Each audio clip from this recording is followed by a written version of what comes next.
අද මම ඔයාලට පෙන්වන්න යන්නේ කොහොමද මේ දියසෙවල් අල්ලපු බැම්මක්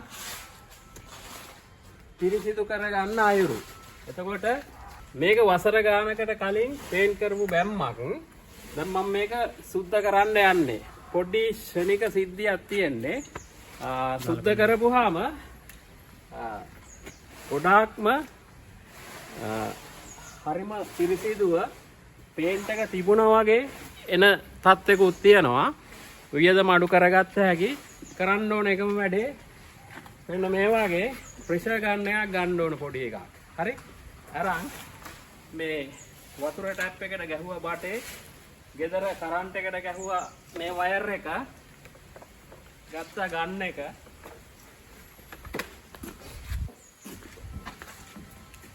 දැන් මෙන්න මේ අපිරිසිදු වුණු බැම්ම පොඩ්ඩක් බලන්නකො මොකද වෙන්නේ කියලා.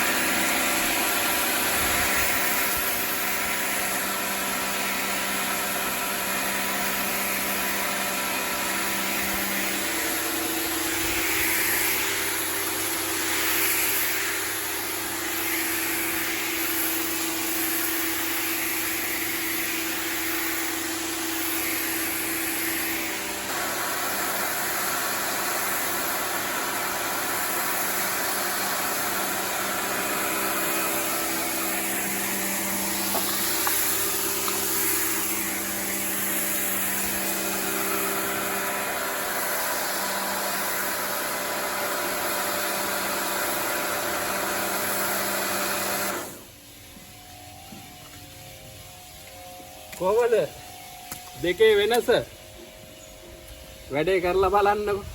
තව විශේෂ දෙයක් තියෙනවා.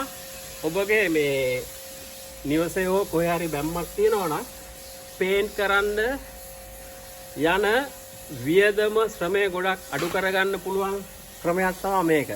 මේ ප්‍රෙෂර් ගන්න එකෙන් අල්ලගත්තාම මේ දියසෙවල් ඔක්කොම යනවා. එතකොට දියසෙවල් හුර ඉන්න ඕනේ. අඩුවෙන් පේන්ට් යන්නේ. ඒ නිසා ගොඩක් වාසි ඔබගේ ගෙදර කොහේ හරි බැම්මක් තියෙනවා නම් පේන්ට් කරන්න කලින් මේ මං කරපු කාර්යය කරලා වැඩේට වැස්සනම් සල්ලි ගොඩක් ඉතුරු කරගන්නත් පුළුවන් ඈ.